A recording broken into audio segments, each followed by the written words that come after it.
أعوذ بالله من الشيطان الرجيم.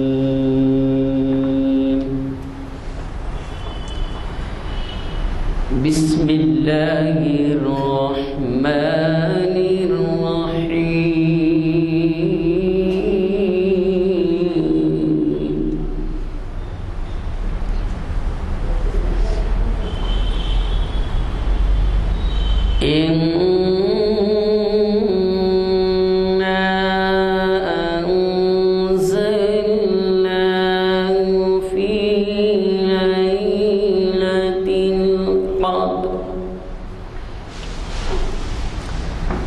وما أدراك ما ليلة القدر. ليلة القدر خير من ألف شهر. تنزل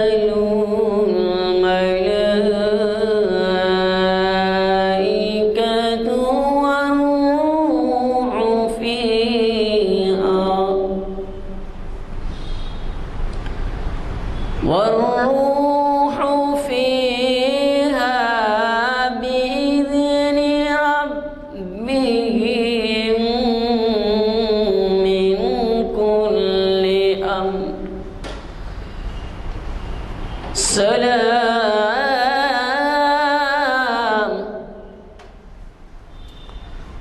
سلام هي حتى مطلع الفجر. بسم الله الرحمن الرحيم.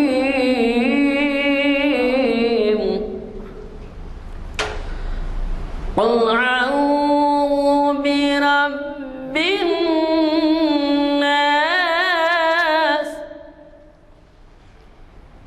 ملك الناس إله الناس.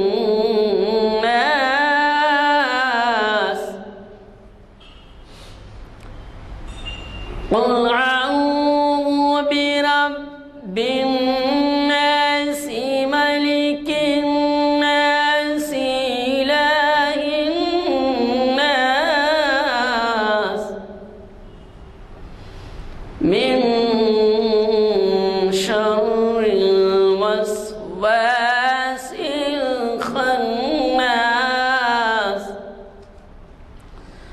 الذي يوسوس في صدور الناس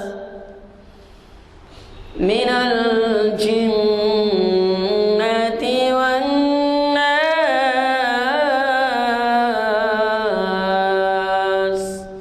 صدق الله العظيم. بسم الله الرحمن الرحيم. وننزل من القرآن ما هو شفاء ورحمة للمؤمنين ولا يزيد الظالمين إلا خسارا. صدق اللہ العظیم. یہ آیت سورہ بنی اسرائیل کی 82ویں آیت ہے. اس کے اندر اللہ تعالیٰ فرماتے ہیں وَنُنَزِّلُ مِنَ الْقُرْآنِ، ہم نے قرآن کو اتارا کس مقصد کے لیے؟ هُوَ شِفَاءٌ وَرَحْمَةٌ لِلْمُؤْمِنِينَ. اس کے اندر شفا بھی ہے، رحمت بھی ہے، مگر کن لوگوں کے لیے؟ مومنین کے لیے. لا یزید الظالمین الا خسارا.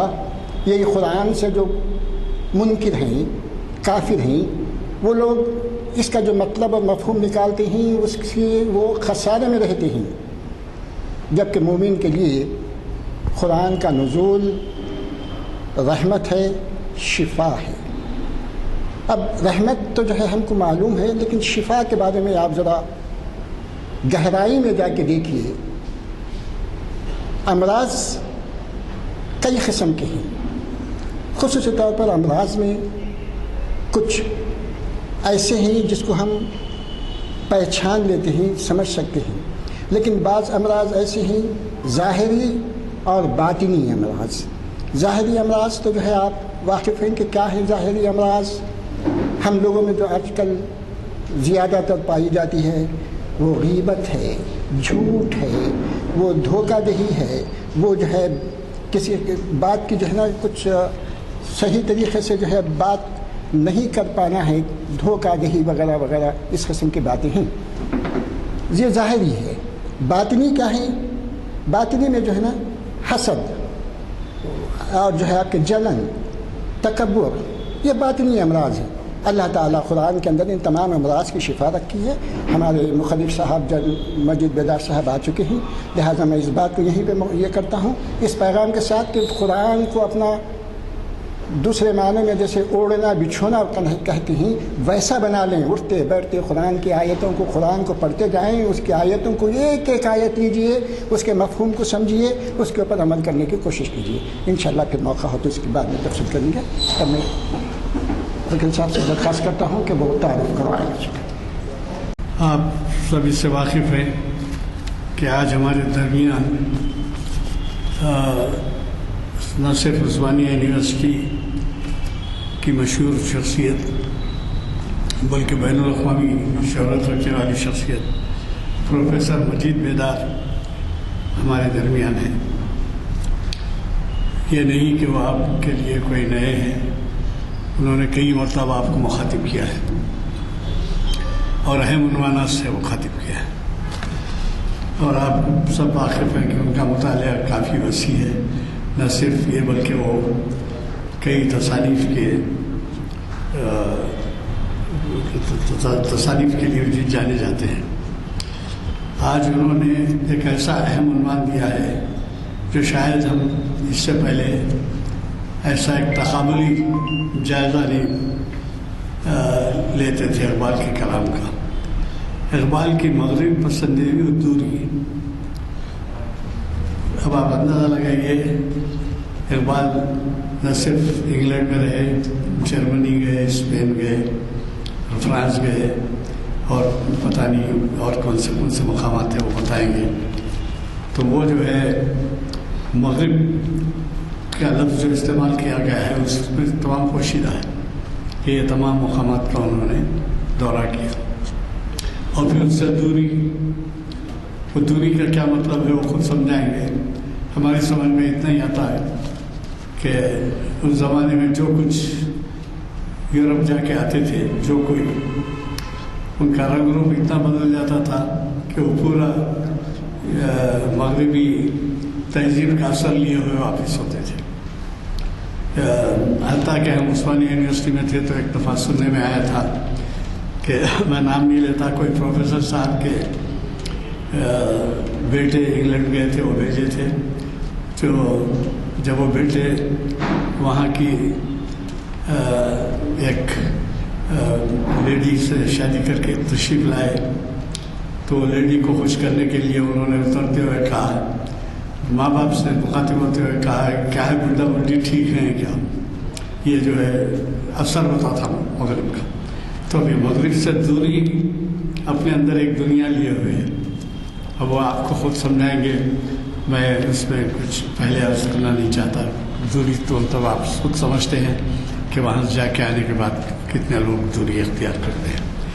میں آج کی یہ محفل جو کہ جامع مسجد عالیہ گنفور میں بعد نماز عصر آج چہارشنبہ 15 سپٹمبر 2021 بعد اثر عنوان اقبال کی پسندی اور دوری حکومت ہو رہی ہے. اور یہ محفل اقبال شناسی کا 1044واں لیکچر ہے. رمضان کے مہینے میں لیکچرز نہیں ہوتے، اس وجہ سے ہمارے پاس سال میں اگر 52 ہفتے ہوتے ہیں تو اتنے جو ہے لیکچر نہیں ہوتے، بلکہ 45 لیکچر تو پکے ہوتے ہیں. 10 سال میں 450، تو یہ تو 1044 ہے، یعنی 900 لیکچر 20 سال میں ہوں گے.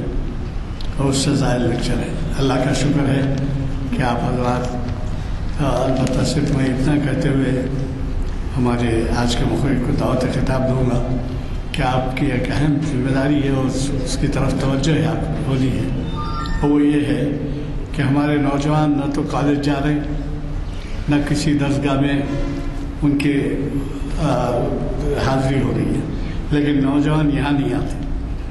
اب آپ بتائیے کہ آپ ہم جو عمر رسیدہ کہیے یا ادھیڑ عمر کے کہیے، آپ ہم تو موجود ہیں، لیکن آپ کو توجہ کرنی ہے، کوشش کریے، اپنی مساجد میں کوشش کریے، ہمارے پیمفلیٹس لے جائیے، یہ لے جا کر یہ تقسیم کریے، اور پھر نوجوانوں کو راغب کیجیے وہاں پہ۔ میں ان چند الفاظ کے بعد آج کے آپ کے خطاب کرنے والے پروفیسر مجید بیدار صاحب جو آپ کے لیے رہے نہیں ہیں، ان سے گزارش کرتا ہوں کہ وہ شہر نشین پر تشریف لائیں اور اپنے دیے ہوئے عنوان سے ہمیں فیضیاب کریں۔ شیطان الرجیم، بسم اللہ الرحمن الرحیم۔ اللہ تعالیٰ کا فضل و کرم ہے کہ مختلف لوگوں کو اللہ تعالیٰ نے مختلف کاموں میں مصروف رکھا ہے،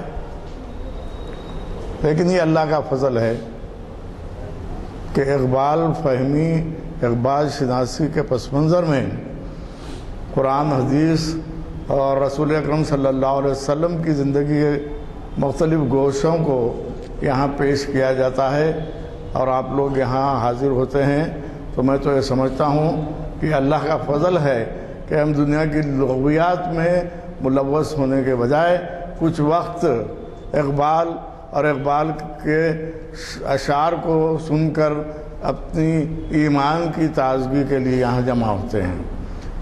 جیسا کہ آپ نے سن لیا 1044واں یہ اجلاس ہے، اور اس اجلاس میں جو ان باتوں کی طرف میں اشارہ کروں گا، کیونکہ وقت کم ہے اور جو ہے ہر ایک کا وقت قیمتی ہے، ہر ایک کے وقت کی ہم اہمیت سمجھتے ہیں، لیکن اللہ نے جس قسم کی طاقت و قوت بولنے، سمجھنے اور سمجھانے کی ہم کو دی ہے، اس کے توسط سے آپ تک کچھ باتیں پہنچانے کی کوشش کی جا رہی ہے۔ حاضرین کرام، لازمی ہے کہ یورپی کلچر یا مغربی کلچر یا مشرقی کلچر جس کو ہم کہتے ہیں، یہ در حقیقت دنیا کی سب سے قدیم تہذیبیں مشرق میں رہی ہیں۔ آج کا ہندوستان، پاکستان، بنگلہ دیش اور اس کے علاوہ چین، جاپان، پورا سعودی عرب، حتیٰ کہ افغانستان، مصر، یہ تمام ممالک جس بر اعظم میں ہے وہ بر اعظم ایشیا کہتے ہیں، اس کو مشرق سے یاد کیا گیا۔ اور اس کے علاوہ جتنی آبادیاں جدید ہیں جو 1600 عیسوی کے بعد وجود میں آئیں، لازمی ہے کہ جو شخص امریکہ تلاش کرنے گیا تھا، وہ جو شخص ہندوستان تلاش کرنے گیا تھا، وہ امریکہ پہنچ گیا اور اس نے دیکھے سرخ رنگ کے لوگ ہیں تو اس کو اس نے نام دے دیا ریڈ انڈین۔ تو اس کا مطلب یہ ہے کہ اگر آپ دیکھیں دنیا کی ترقیات کا تمام تر دھارا مشرق کی طرف رہا ہے۔ یہاں تہذیب ہے، یہاں شائستگی ہے، یہاں ادب ہے، پاس و لحاظ ہے، ہمدردی ہے، بھائی چارگی ہے اور رواداری ہے۔ آپ ہندوستان کی تاریخ کا ہی جائزہ لیں تو آپ کو پتہ چلے گا کہ یہاں بھی مذہب ہے، یہاں بھی رواداری ہے، یہ تمام چیزیں ہیں۔ تو پورے مشرقی ممالک میں تہذیب، اخلاق، شائستگی اور بردباری کا دور دورہ رہا، اور یہاں کی تہذیبیں قدیم تہذیبیں ہیں۔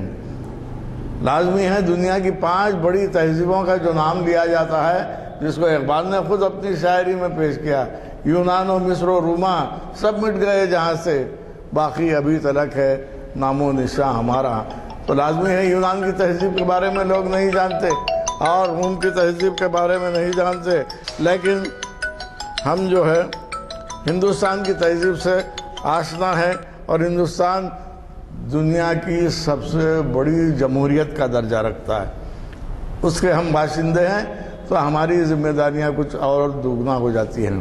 تو حاضرین کرام، میں یہ بتا رہا تھا کہ جتنے یورپی ممالک ہیں جس میں آپ کے بات شروع ہوتی ہے انگلستان، جرمنی، فرانس، یہ جتنے آج ترقی یافتہ ممالک دکھائی دے رہے ہیں، ان کی ترقی 16ویں صدی عیسوی کے بعد ہے۔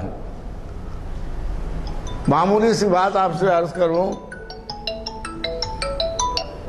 کہ ہم جس ماحول میں رہتے ہیں اور جو چیزیں ہماری قریب آ رہی ہیں، ہم یہ سمجھ رہے ہیں یہ چیزیں مغرب سے آ رہی ہیں۔ ماحول ایسا بن گیا ہے۔ لازمی ہے کہ پہلا بحری بیڑا جن لوگوں نے بنایا تھا وہ لازمی ہے مشرق کے لوگ تھے، اور انہوں نے اس مشرقی بحری بیڑے کا نام جو بھی رکھا اور اس کے امیر کو، اس کے سردار کو، اس کے سربراہ کو امیر البحر کہا۔ آپ انگریزی میں دیکھیں گے ایڈمرل، یہ امیر البحر کی ہی بدلی ہوئی شکل ہے۔ اس کے علاوہ ہماری تہذیب کی وہ تمام چیزیں ہیں۔ فارسی میں ہے، ہم مادر بولتے ہیں، مدر انڈیا جیسا انگلش میں فارسی کے کئی الفاظ آپ کو مل جائیں گے۔ حد یہ ہے کہ عرب کی سرزمین میں سلام تو رائج ہی تھا۔ صبح کے وقت عرب لوگ ایک دوسرے سے ملتے تو صباح الخیر کہتے، شام کے اوقات ملتے تو وہ مساء الخیر کہتے۔ یہ تہذیب تھی ہماری مشرقی تہذیب۔ اس تہذیب کو ماڈرنائز کر کے یورپ والوں نے ہمارے سامنے پیش کر دیا۔ نتیجہ اب ہم یہی سمجھتے ہیں گڈ مارننگ کہنا یا گڈ ایوننگ کہنا یہ یورپ کی تہذیب کا۔ تہذیب و ثقافت کے جو دھارے عرب کی سرزمین سے ہی نہیں، ہندوستان کی سرزمین سے بھی نکلے۔ لازمی ہے کہ یہ دھارے مشرق میں تھے، بر اعظم ایشیا میں تھے، اور مغرب میں صرف اور صرف حتیٰ کہ 14ویں صدی عیسوی تک وہاں کے لوگ لوہے کا استعمال نہیں جانتے تھے۔ جب فرانس کا انقلاب آیا، جس کو نشاط الثانیہ کہتے ہیں، رینیسانس کہتے ہیں، وہاں سے مغرب کی ترقی شروع ہوتی ہے۔ اندازہ لگائیے کہ 600 سال میں مغرب نے کتنی ترقی کر لی، اور وہ ممالک جو قبل مسیح سے ہیں ان کی ترقی 1000 سال کے بعد مزدود ہو گئی، مخدوش ہو گئی۔ کیوں کہ در حقیقت اقبال نے جو چیز کہی ہے، غور و فکر، قرآن میں بار بار کہا گیا افلا یتدبرون افلا یتفکرون، تم غور کیوں نہیں کرتے، تم فکر کیوں نہیں کرتے۔ جس دور میں فکر کی جاتی تھی وہاں ترقیات ہوتی تھی۔ لازمی ہے کہ ایک انسان نے جھاڑ پر، ایک انسان نے پہاڑ پر، ایک انسان نے پتھر پر محنت کی تو باضابطہ وہ علوم پیدا ہو گئے۔ جیالوجی موجود ہے، زوالوجی موجود ہے، باٹنی موجود ہے۔ یہ غور و فکر کا نتیجہ تھا۔ قرآن نے ہم کو صرف طوطے کی طرح رٹنا اور نیچے مونڈی ڈال کر بیٹھ جانا یہ نہیں سکھایا، ہم کو غور کرنا سکھایا۔ تو اقبال کی شاعری میں یہی تڑپ، یہی کسک، یہی خوبی ہے کہ وہ انسان کو صرف انسان بنا کر نہیں، انسان کو اشرف المخلوقات بنا کر دنیا میں اللہ نے بھیجا ہے۔ تو اس ذمہ داری کو نبھانے کے لیے اقبال نے اپنی شاعری کے توسط سے بیداری کا درس دیا۔ میں بتا رہا تھا کہ ہر دور میں یہ دیکھا گیا ہے کہ لوگ برائی کی طرف زائد رہتے ہیں، اچھائی کی طرف کم آتے ہیں۔ حضور کے زمانے میں موجود ہے مثالیں، جب تبو کا آواز دے رہا ہے کہہ کر حضور نے آواز لگائی تو کوئی کچھ کہہ رہا تھا، کوئی کچھ کہہ رہا تھا۔ نیک کام میں آگے بڑھنے کے لیے سبقت اللہ انہی کو دیتا ہے جس کو توفیق ہوتی ہے۔ ہر انسان کو توفیق نہیں ہوتی کہ وہ جو چاہے کر لے۔ تو میں بتا رہا تھا کہ مشرق کا جو معاملہ ہے، مشرق کی جو تہذیب ہے، حتیٰ کہ پرانی تہذیب کے واقعات کی طرف جائیں ہم، ہندوستان جیسا ملک، اور اس پر سکندر اعظم نے حملہ کیا۔ سکندر اعظم نے حملہ کر کے جیت لیا۔ لازمی ہے سکندر اعظم کے استاد کا نام تھا ارسطو۔ ارسطوٹل تھیوری پوری دنیا میں مشہور ہے۔ آج physics, chemistry, botany, zoology, geology, حتیٰ کہ شعر و ادب، تحقیق، تنقید میں پہلا نام آتا ہے ارسطو کا۔ ارسطو کا شاگرد سکندر اعظم جو فوج لے کر آیا، یہاں کا جو بادشاہ تھا پورس، تو سکندر نے جب پورس کو شکست دے دی اور اس کو گرفتار کر کے سامنے لایا گیا، دیکھیے زبان کا زخم جتنا شدید ہوتا ہے، زبان کی جو ہے اظہار کی قوت سے وہ زخم بھی مندمر ہو سکتا ہے۔ دنیا کی ہر طاقت کو آپ ختم کر سکتے ہیں، زبان کا زخم مندمر نہیں ہوتا۔ اب دیکھیے کہ ایک بادشاہ جو یونان سے آیا ہے، جسے ہندوستانی سنسکرت واقفیت نہیں ہے، اور ایک ہندوستانی بادشاہ جو ہندوستان میں حکمران ہے، اور اللہ نے اسے جو کچھ طاقت دی ہے، جو کچھ علم دیا ہے، کیونکہ یہاں بھی سادھوؤں اور سنتوں کا ملک تھا، وہ بھی وحدت کے قائل تھے، وہ پوجا کرتے تھے، لیکن جیسے ہم اللہ واحدن کہتے ہیں، اللہ ایک ہے، وہ بھی آمم برہمم کہا کرتے تھے، سب سے بڑا ایک خدا ہے۔ ان سادھوؤں اور سنتوں کی تربیت یافتہ جب اس کو گرفتار کر کے سکندر اعظم کے سامنے پیش کیا گیا، تو سکندر اعظم نے پوچھا، تم بادشاہ تھے، آج گرفتار ہو گئے ہو، بتاؤ تمہارے ساتھ کیا سلوک کیا جائے؟ کیا جواب تھا؟ دیکھیے مشکل کے وقت بھی تدبر کرنا، غور کرنا، فکر کرنا، تکلیف میں مبتلا ہو کر اللہ کو یاد کر کے اس سے مدد طلب کرنا، یہ اسلام کا شعار ہے۔ یہ شعار جہاں جس نے بھی اختیار کیا وہ کامیاب ہوا۔ تو میں بتا رہا تھا کہ پورس نے فوراً جواب دیا، بے شک آپ بادشاہ ہیں، میں بھی بادشاہ تھا، لیکن میرے ساتھ وہی سلوک کیا جائے جو ایک بادشاہ دوسرے بادشاہ کے ساتھ کرتا ہے۔ اس تدبر کو دیکھ کر سکندر حیرت میں پڑ گیا، میں تو ارسطو کا شاگرد، اور مجھے زبان، بیان اور اظہار کی طاقت ہے، اور یہ ایک ہندوستان کا معمولی، اور یہ اتنی اچھی بات کر رہا ہے، پوری حکومت اس کو لوٹا دی، واپس کر دی۔ تاریخ میں یہ لکھا ہوا، اس کا مطلب کیا ہے؟ زبان سے محبت۔ پورے مشرقی ممالک میں عرب اپنے آپ کو انا عربیون اور دوسروں کو عجبیون کہتے تھے، یعنی عرب یہ سمجھتے تھے کہ زبان جاننے والے ہم ہیں، باقی دنیا کے تمام لوگ عجمی یعنی گونگے ہیں، بات کرنا نہیں آتا، کیونکہ فصاحت، بلاغت اور قواعد، اصول، زبان کی خصوصیات، یہ تمام چیزیں آج لسانیات کے پس منظر میں ہم جو سیکھتے ہیں یورپ سے، وہ تمام خصوصیات عرب کی نکالی ہوئی ہیں۔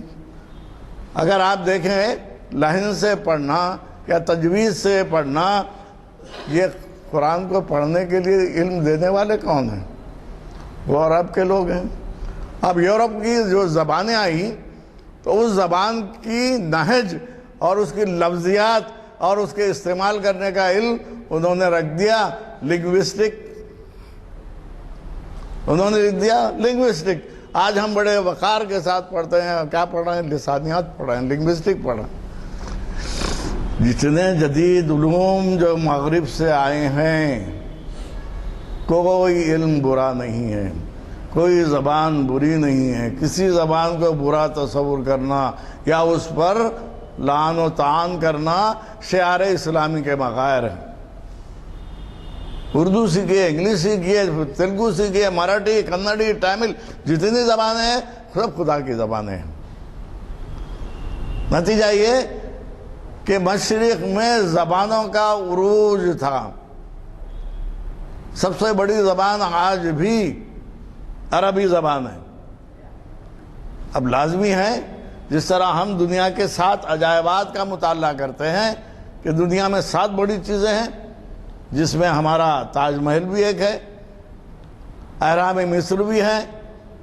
اگر آپ دنیا کے ادبیات کا مطالعہ کریں، دنیا کی زبانوں کے لکھے ہوئے لٹریچر کا مشاہدہ کریں، تو سب سے ٹاپ، سب سے اونچا معیار عربی زبان کی الف لیلہ کا ہے۔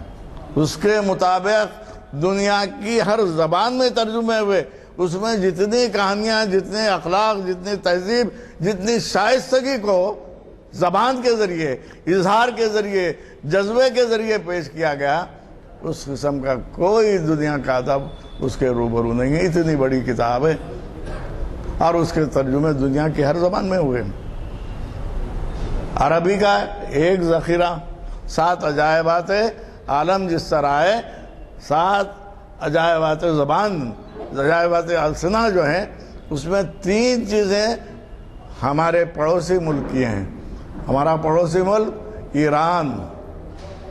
ایران کی 3 چیزیں ہیں جس کا مقابلہ دنیا کا کوئی ادب نہیں کر سکتا۔ لازمی ہے کہ مثنوی مولانا روم کا متبادل کوئی نہیں دے سکا ابھی تک، دنیا کی ہر زبان میں ترجمہ ہو چکا، فرنچ، جرمنی، ہر زبان میں ترجمہ ہوگا۔ اور لازمی ہے کہ رباعی کی روایت اور رباعی کے توسط سے پاک و مطہر جذبات کو پیش کرنا، یہ فارسی کی دوسری کتاب رباعیات عمر خیام، اس کا کوئی متبادل آج تک نہیں۔ خود اردو زبان میں رباعیات عمر خیام کے 37 ترجمے مختلف کتب خانے میں موجود ہیں، اب بھی لوگ اس کے ترجمے کر رہے ہیں۔ لفظوں میں اس نے وہ فلسفہ، وہ تدبیر، وہ تطابق رکھ دیا ہے کہ معنی کچھ کے کچھ ہو جاتے ہیں۔ یہ رباعیات عمر خیام، مثنوی مولانا روم، اور ایک تیسری چیز جو فارسی کے ذریعے آئی ہے۔ یہ سب میں بتا رہا ہوں کہ مشرق کی کیا چیزیں ہیں، مشرق کی کن چیزوں کی وجہ سے ہم کو مشرق پر فخر کرنا ہے۔ یہ اور بات ہے کہ آپ کے ہاتھ میں سیل نہ ہو تو آپ رابطہ قائم نہیں کر سکتے۔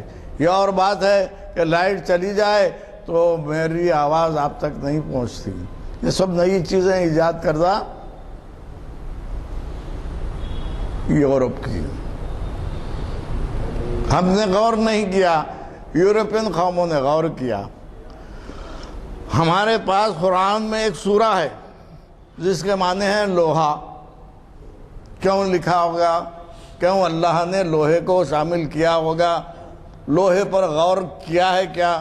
جن قوموں نے غور کیا، لوہے سے مغناطیس سے اتنے آلے بنا دیے کہ آپ کے معمولی سیل میں بھی وہی لوہا ہے، وہ آپ کے جو کمپیوٹر ہے اس میں بھی وہی لوہا ہے، اور ٹی وی پہ جو تصاویر دیکھتے ہیں اسی لوہے سے ایجاد ہے۔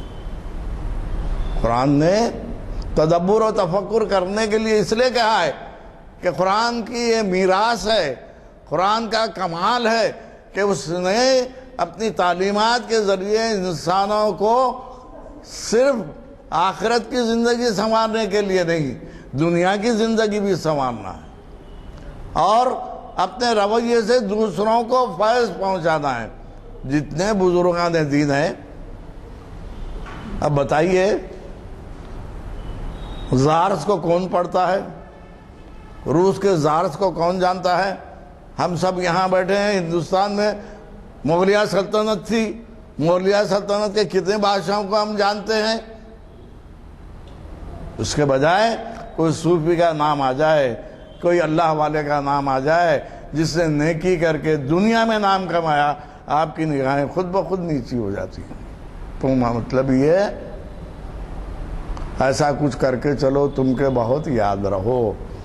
اقبال نے قرآن کی تعلیمات سے، حضور کی احادیث سے استفادہ کر کے جو کلام لکھا ہے اس میں مشرق کی برتری برقرار ہے، جس کا نتیجہ یہ ہے کہ آپ ذوق و شوق نظم پڑھیے، مسجد قرطبہ پڑھیے، یا جبریل اور ابلیس کا مکالمہ پڑھیے، تو کس طرح شیطانی طاقتیں انسان پر غالب ہونے کے لیے کام کرتی ہیں۔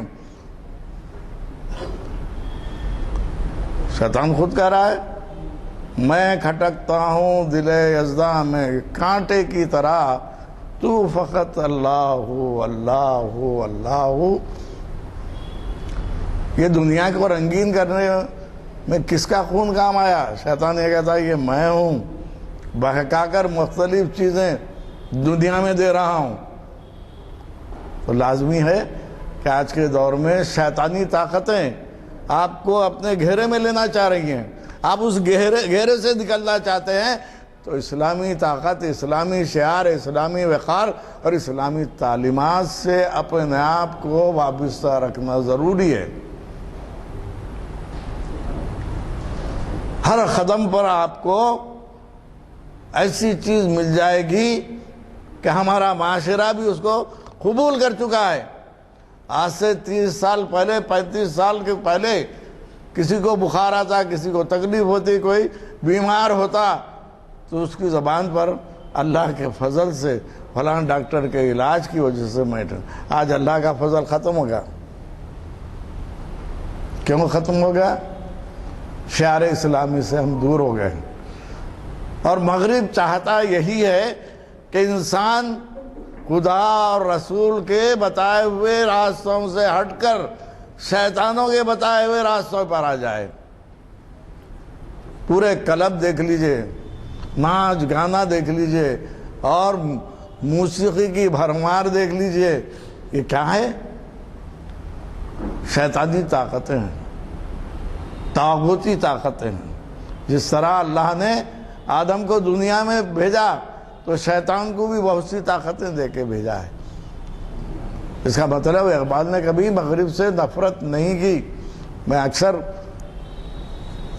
اقبال سے پہلے خواجہ الطاف حسین حالی، ان کی مسدس حالی اردو دنیا میں، اردو تاریخ میں ایک یادگار کتاب ہے جس کو مد جزر اسلام بھی کہا جاتا ہے۔ یعنی انہوں نے ایسی شاعری کی جس میں مسلمانوں کا عروج تھا تو کیوں تھا، آج زوال ہے تو کیوں ہے، اور آج مسلمانوں کو کیا کرنا چاہیے، یہ طریقے بتانے والے حالی سے مستفیض ہو کر اقبال آئے۔ حالی نے اپنی شاعری میں لکھا تھا کہ حالی اب آؤ پیروی مغربی کریں، حالی اب آؤ پیروی مغربی کریں، بس اقتدائے مصفی کو میر کر چلے۔ حالی نے شعری ادب کے پس منظر میں کہا میر تقی میر کی، مصفی کی بہت جو ہے ہم نے پیروی کی، اب جو ہے مغربی کی پیروی کریں۔ مغربی کیا ہے؟ یا مغربی سے مراد مغربی ممالک نہیں ہے، فارسی کا مشہور شاعر مغربی ہے۔ تو مطلب کیا ہوا کہ جس دور میں حالی تھے 1914 میں انتقال ہوا، سر سید کے جو ہے بڑے قریبی آدمی تھے، اس وقت تک ہندوستان میں انگریز کلچر آ چکا تھا، اور ماشاءاللہ سے سر سید کی کوششوں کی وجہ سے انگریزی تعلیم آ چکی تھی، اور سر سید کے مدرسے میں جو مدرسہ مسلمانان علی گڑھ تھا، مدرسۃ العلوم مسلمانان علی گڑھ تھا، جو آج علی گڑھ مسلم یونیورسٹی کہلاتی ہے، وہاں چھری کانٹے سے بچوں کو کیسے کھانا چاہیے یہ سکھایا جاتا تھا۔ یہ تہذیب انگریزی تہذیب تھی، یہ انگریزی تہذیب تھی۔ اس تہذیب سے ہم کو کوئی مفر نہیں ہے، ہم اس کو برا نہیں سمجھتے۔ برا کس چیز کو سمجھتے ہیں؟ جو حلال اور حرام کی تمیز ختم کر دے وہ برا ہے۔ اقبال نے جی وجہ اب کا جو دور، آج کا دور، اللہ تعالیٰ نے ایک توفیق دے نئی نسل کو۔ ہوتا یہ ہے ہم لوگ یونیورسٹیز میں پڑھاتے ہیں تو کچھ بچے جو آ جاتے ہیں، کچھ بچیاں کچھ جو ہے مختلف مقابلوں میں حصہ لے کر انعام لیتے ہیں، ایوارڈ لیتے ہیں، پھر اس کے بعد ان کا دماغ اتنا سڑا ہوا رہتا ہے، یہ استاد کو وہ سمجھتے ہیں کہ جاہل مطلق ہے۔ وہ کیوں؟ ہمارے معاشرے کی چند خصوصیات، اگر آپ کسی اخبار کے دفتر میں جا کے، اردو اخبار کے دفتر میں کوئی بھی جو ہے BJ کیا ہوا، جرنلزم کیا ہوا نہیں ہے وہاں، سب SSC انٹرمیڈیٹ پاس ہیں. بڑے اطمینان سے وہ اپنے میز پہ بیٹھ کر، ارے ان کو کیا آتا جی. یہ جو ہے خدا کی نعمتوں کا انکار اور کسی دوسرے کو بڑا سمجھنے کے بجائے اپنے آپ کو بڑا سمجھنا، کہ حضرت شیطان کی علامت. معلوم کیوں ہوا؟ کیونکہ وہ فرشتوں کا استاد تھا اور یہ کہتا تھا کہ یہ آدم میرے سامنے مٹی سے بنایا گیا، میں اس کو کیوں سجدہ کروں؟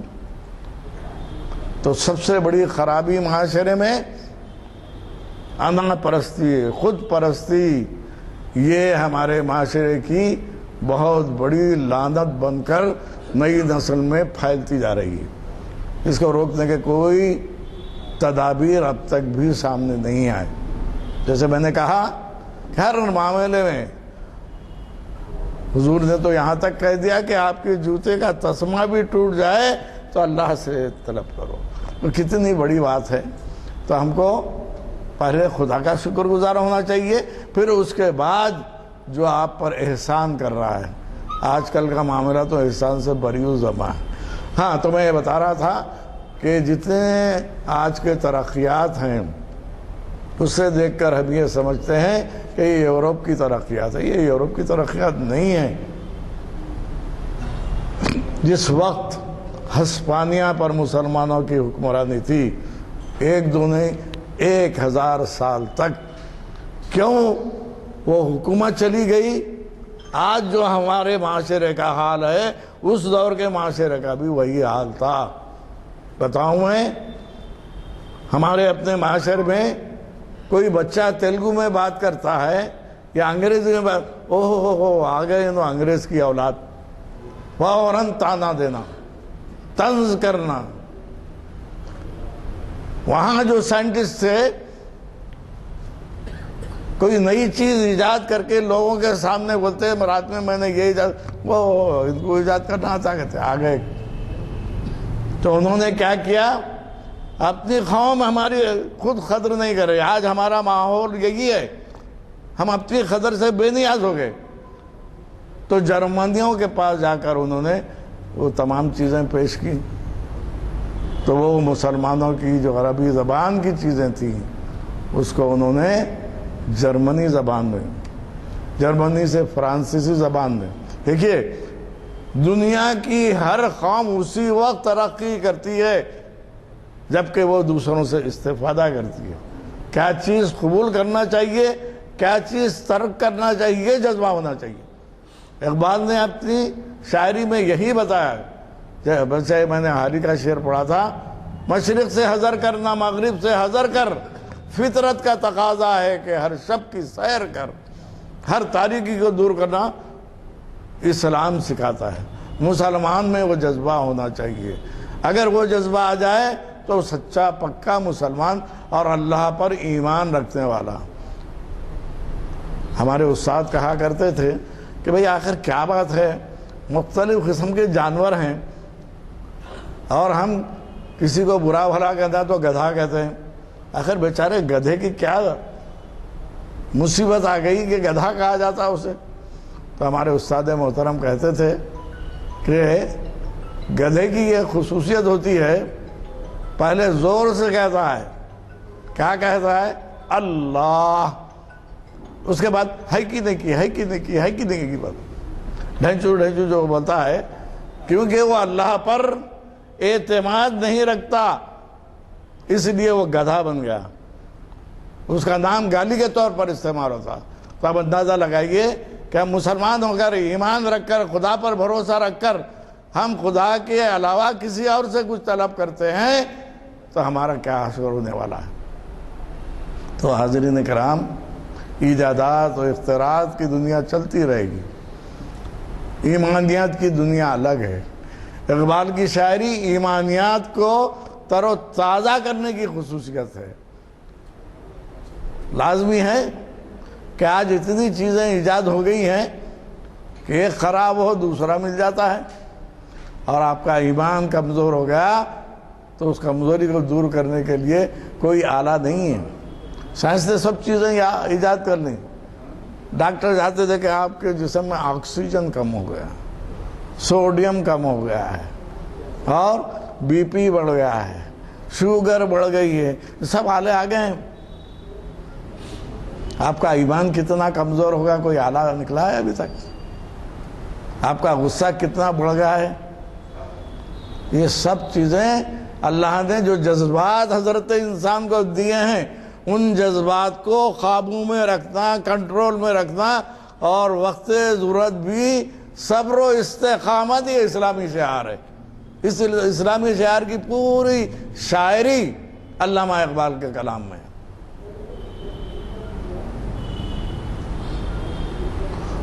لازمی ہے تو نہ مٹ جائے گا ایران کے مٹ جانے سے, نشہ میں کو تعلق نہیں پر پیمانے سے. یہ شاعری کیا ہے؟ موجودات پر فخر کرنا, سامنے جو چیز ہے اس پہ بھروسہ کرنا نہیں, وہ موجود چیز کو بنانے والا جو ہے اس پر بھروسہ کرنا, خدا پر بھروسہ کرنا. اقبال کی پوری شاعری ایمانیات کا سرچشمہ ہے, اور ایمانیات در حقیقت آج کے دور میں ایک عجیب بلا کا نام ہو گیا. ہمارا معاشرہ ایسا ہے کہ میتھمیٹکس نہیں آتی, بچے کو 20,000 خرچ کر کے میتھمیٹکس کی تعلیم دلائیں گے. اگر جو ہے فزکس کیمسٹری میں کمزور ہے ضرور, اور اللہ نے ایک توفیق دے ہمارے مسلم باشندوں کو 2 سال عربی پڑھاتے ہیں انٹرمیڈیٹ میں, نہ ایک لفظ آتا, 100 میں سے 100 مارکس لے رہے ہیں. ٹیچر بھی خوش ہے, استاد بھی خوش ہے, ماں باپ بھی خوش ہے. یہ کب تک دھوکہ دیتے رہیں گے ہم؟ ایک اور بات آپ سے بتاؤں, جب یہاں پر نظام کی حکومت تھی, یہاں امور مذہبی ایک محکمہ ہوتا تھا, وہاں ایک رجسٹر تھا. کوئی بھی جا کر 5-6 نام لکھ کر ایک آدمی کو مسلمان کیا بول کر لکھتے ہی اس کو 10 روپے ملتے تھے. ہر شخص جاتا 10-20 نمبر لکھتا, 100 روپے لے کے آ جاتا تھا. کیا ہم نے خدمت کی؟ کیا ہمارے علماء نے خدمت کی؟ اگر وہ چارٹ دیکھیں گے تو آپ کو ہنسی آ جائے گی, بڑے بڑے لوگوں کے نام ہے اس سے بڑا دھوکہ اور کیا ہو سکتا ہے؟ اور آج ہمارے علماء, ہمارے دین کے عالم اور عربی کے پڑھانے والے وہی کر رہے ہیں. اس پر ہماری ذمہ داری ہے. اس کا نتیجہ نقصان اردو والوں کا ہو رہا ہے, کیونکہ 100 میں سے 100 مارکس ملتے ہیں, بچے پورے ادھر ہی چلے جاتے, اردو میں آنا نہیں چاہتے. اردو نہیں پڑھیں گے دین اسلام, کیونکہ ہندوستان میں ہی نہیں ساری دنیا میں اسلامیات پر جتنا لٹریچر ہے وہ پورا لٹریچر سب سے زیادہ اردو میں, عربی میں بھی نہیں ہے, فارسی میں بھی نہیں ہے. تو اس لٹریچر کو پڑھنے والا کون ہوگا؟ یہ میں اس لیے ذکر کر رہا ہوں, اپنے اطراف و اکناف میں جو لوگ ملنے جلنے والے ہیں, علماء ہیں, ان سے ہم کو گفتگو کرنی چاہیے کہ آپ جو بھی کر رہے ہیں وہ اللہ کی خوشنودی کے لیے کریں. آپ جو بھی کر رہے ہیں وہ بچوں کو پڑھا کر نمبرات بڑھانے کے لیے نہیں کرنا چاہیے.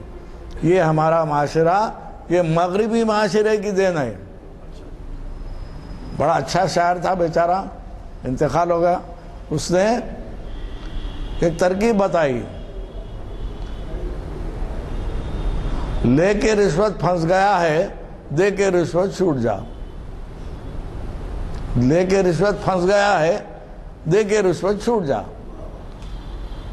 تو آج معاشرے میں آپ برتھ سرٹیفکیٹ لانے بھی جائیں تو رشوت کے بغیر کام نہیں ہو رہا ہے. کوئی سرٹیفکیٹ, تو معاشرہ کتنا پراگندہ ہو گیا ہے. ایسے وقت میں اقبال کی شاعری کو سمجھ کر اپنے ایمان کو بچائے رکھنا کتنا دشوار ہے, کتنا مشکل ہے. اقبال نے واضح طور پر یہ بات کہی ہے کہ مغرب کے اجالوں میں روشنیاں ہی روشنیاں ہیں, مگر دل کی جو روشنی کم ہو رہی ہے اس کو دور کرنے کی کوئی تدبیر نہیں، کوئی مسئلہ ایسا نہیں کہ جس کو ہم یہ سمجھ کر کہ در حقیقت یہ دین کی، اسلام کی، ایمان کی تازگی کی علامت ہے۔ لازمی ہے کہ آج کا معاشرہ شعریات سے دور ہے، مذہبیات سے دور ہے۔ میں اقبال کے اشعار سنا کر ایک ترغیب دینا چاہتا ہوں۔ اللہ نے مجھے جو توفیق دی ہے وہ آپ کے سامنے پیش کر کے جگانا چاہتا ہوں کہ معاشرہ کس طرح گندگیوں میں، پراگندگیوں میں اور بےہودگیوں میں مبتلا ہو رہا ہے۔ اس کو سنبھالنے کی ذمہ داری، اس کو سدھارنے کی ذمہ داری ہم جیسے انٹلیکچوئل طبقے کی ہے۔ 2-3 باتیں کہہ کر جو معاشرے کی ہیں، جس کو سدھارنے کے لیے علامہ اقبال نے، لازمی ہے کہ حضرت سید سلیمان ندوی بڑے قابل عالم آدمی تھے۔ جب وہ علامہ اقبال نے 1905 میں انہیں بلایا، مختلف جگہوں پر اقبال نے ان کی وزٹ دی۔ پہلے دن لے گئے، دیکھا کہ کئی بچے قرآن، تفسیر وغیرہ پڑھ رہے ہیں، خوش ہو گئے۔ دوسرے دن، ایک دن انہوں نے ایک کلب میں لے سلیمان ندوی کو، جہاں برہنہ ناچ، یہ برہنگی، یہ ناچ، یہ بورڈنگس، یہ تمام چیزیں، یہ جو ہمارے معاشرے میں پبلسٹی محاذ جو بنا ہے، یہ سب یورپ کی بےخودگیاں ہیں۔ ہم اسکول کو پڑھنے جاتے، کوئی بورڈنگ نہیں ہوتی تھی، کوئی فوٹو نہیں ہوتی تھی۔ آج بچہ پڑھنے کے لیے نکلتا ہے، سڑک پر جاتے ایک عورت کی فوٹو پر اس کی نظر ٹک جاتی ہے، کلاس میں جا کے بیٹھا ہے، جسمانی طور پہ کلاس میں ہے، لیکن دماغ پورا اس کا وہ ہورڈنگ پہ، تو نتیجہ کیا ہوگا؟ وہ پڑھے گا۔ اور حیرت انگیز بات تو یہ بھی ہے کہ ہم ہر چیز کو ایکسیپٹ کرتے جا رہے ہو، ہمارا معاشرہ سب چیزوں کو قبول کرتا جا رہا ہے، بے حیائی عروج پر ہے۔ تو میں یہ بتا رہا تھا کہ علامہ اقبال نے ایک کلب میں ان کو لے جا کے، جہاں برہنہ ڈانس تھا، تو لاہور پڑھتے ہوئے سید سلیمان ندوی پلٹ گئے، کمبو یہ کہاں لے آیا ہے؟ تو کہا کہ مولانا یہ بھی انسانوں کی نسل ہے، ان کو بھی سدھارنا ہماری ذمہ داری ہے، ہم اس سے پیچھے نہیں ہٹ سکتے۔ جو خرابیوں میں مبتلا ہے ان کو بھی سدھارنا ہماری ذمہ داری ہے۔ ایک مقام پر پہنچے، کئی انگریز قرآن حدیث کی تعلیم حاصل کر رہے ہیں، تو سید سلیمان ندوی نے کہا کہ اس جگہ تو اس جگہ تو آپ مجھے پہلی بار لانا تھا۔ آخر میں بولے مولانا یہ انگریز جو عربی فارسی سیکھ رہے ہیں، پڑھ رہے ہیں، قرآن کی تدریس کے لیے یا قرآن اور حدیث کو دور تک پہنچانے کے لیے نہیں، بلکہ ان کو یہ تعلیم دی جا رہی ہے کہ اس میں سے کیڑے نکالیں، غلط کام نکالیں، تاکہ اسلام پر، قرآن پر، رسول پر اعتراض کیا جا سکے۔ کتنا مضبوط طریقے سے کام ہو رہے ہیں اور ہم کتنے منتشر حالت میں موجود ہیں۔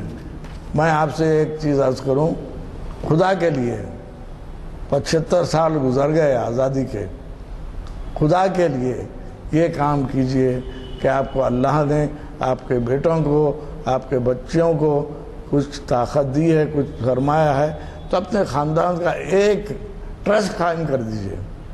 وہ خاندان کے لوگ بیمار ہو، معذور ہو، تکلیف ہو، ان کی تعلیم کا ہو، تو اس ٹرسٹ سے ان کی مدد کی جائے، کیونکہ یہ بیت المال کا جو سسٹم ہے حضور اکرم صلی اللہ علیہ وسلم کا شروع کیا ہوا ہے۔ اقبال یہ چاہتے تھے کہ پورے مشرقی ممالک میں یکسانیت ہو، پورے مشرقی ممالک میں اسلام کی تعلیمات کو فروغ دیا جائے۔ اس کے لیے انہوں نے شاعری کا وہ نہج اختیار کیا جو روایتی نہج ہے، مصنوی کی زبان میں بھی لکھ رہے ہیں، مرثیہ کی زبان میں بھی لکھ رہے ہیں، قصیدے کی زبان میں بھی لکھ رہے ہیں۔ پوری شاعری اس لیے لکھی کہ قوم کو سمجھا دیا جائے، قوم کو سمجھا دیا جائے۔ آخری بات علامہ اقبال سے ایک صاحب نے پوچھا کیا جس طرح آج ہم ماتم کرتے ہیں، 1000 سال جہاں حکومت تھی آج وہاں کوئی نماز پڑھنے والا بھی نہیں، اسپین جسے کہتے ہیں ہسپانیہ، کیا ہندوستان کا بھی وہی حشر ہو جائے گا؟ تو اقبال نے کہا جب تک ہندوستان میں دینی مدارس ہوں گے اسلام کو ہندوستان میں کوئی خطرہ نہیں ہے، اسلام کو ہندوستان میں کوئی خطرہ نہیں ہے۔ یہ ہمارے دینی عالم مشنیں لے کے نکل رہے ہیں، ان کو اسلامی شعار، اسلامی طریقے اور اسلامی اصولوں کو فروغ دینے کی طرف راغب کرنا چاہیے۔ ایک گزارش آپ لوگوں سے، آپ کے جو بھی محلے میں رہتے ہیں، محلے میں جو دینی مدارس چل رہے ہیں، آج کل ماشاءاللہ سے ہر طرف دینی مدارس کا ایک غلغلہ ہے، تو ان کے 1-2 اساتذہ کو، 1-2 طلباء کو آپ بلا کر بات کریں۔ جب تک ہم افہام و تفہیم نہیں کریں گے بات ہونے والی نہیں ہے، یہ ضروری ہے۔ ان کو راغب کرنے کے لیے آپ اپنے آپ کو تیار کریں، فرشتے تو اترنے والے نہیں ہیں، قرآن اور حدیث کی تعلیم وہ دے رہے ہیں، اللہ کا لاکھ لاکھ شکر ہے۔ اس کفرستان میں بھی وہ اپنی روایت کو قائم کر کے رکھے ہیں، تو ان کو ذرا نم ہو تو یہ مٹی بڑی زرخیز ہے ساقی۔ شکریہ، بہت بہت شکریہ۔ خطاب کی کیا تعریف کروں، صرف مجھے یہ کہنا ہے کہ اگر میں آج کے خطاب کو کچھ اپنی فکر کا نتیجہ بتاؤں تو شاید مجھے پی ایچ ڈی کی ڈگری مل جائے۔ ہمیں مجید بیدار صاحب سے یہی توقع تھی کہ وہ ہمارے معاشرے کے تمام پہلوؤں پر نظر ڈالیں، اور آپ نے دیکھا کہ انہوں نے کس قدر انصاف کیا ہے ان عنوان کے ساتھ۔ طبیعت تو چاہتی ہے کہ سنتے چلے جائیں اور ان کو وہ سناتے چلے جائیں، لیکن ہمیں اوقات کی بھی مجبوریاں ہیں۔ یہ صحیح ہے کہ وہ ایک عرصے بعد تشریف لائے ہیں، لیکن آج ہمیں اندازہ ہوا کہ وہ ان کے غیاب کی وجہ سے ہمیں کتنا نقصان ہوا۔ آئندہ وہ ہم تمام گزارش کریں گے کہ وہ جب کبھی موقع ملے ہمیں خطاب کا موقع دیں۔ آپ کے درمیان اگلے ہفتے کے تمام اعلامیت تقسیم کیے جا چکے ہیں، بھولیے نہیں۔ یہ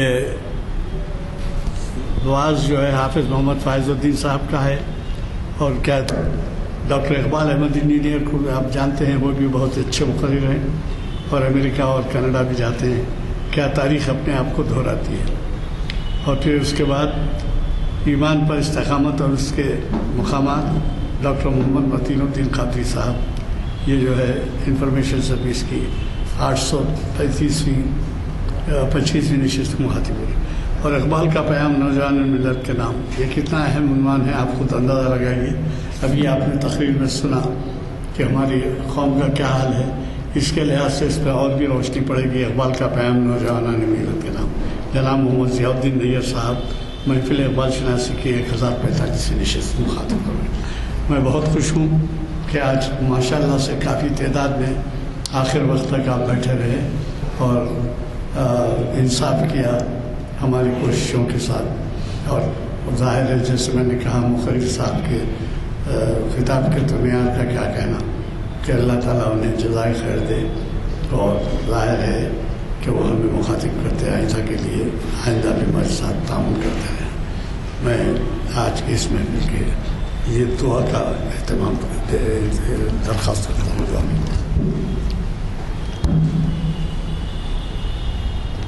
اللهم صل على سيدنا مولانا محمد وعلى آل محمد وبارك وسلم۔ ربنا آتنا في الدنيا حسنة وفي الآخرة حسنة وقنا عذاب النار۔ اللهم احفظنا من كل بلاء الدنيا وعذاب الآخرة۔ اللهم إنك عفو تحب العفو فاعف عنا يا كريم۔ رب اجعلنی مقیم الصلاۃ ومن ذریتی ربنا وتقبل دعا ربنا اغفر لی ولوالدی وللمؤمنین یوم یقوم الحساب ربنا تقبل منا انک انت السمیع العلیم وتب علینا انک انت التواب الرحیم برحمتک یا ارحم الراحمین والحمد للہ رب العالمین. جزاک اللہ.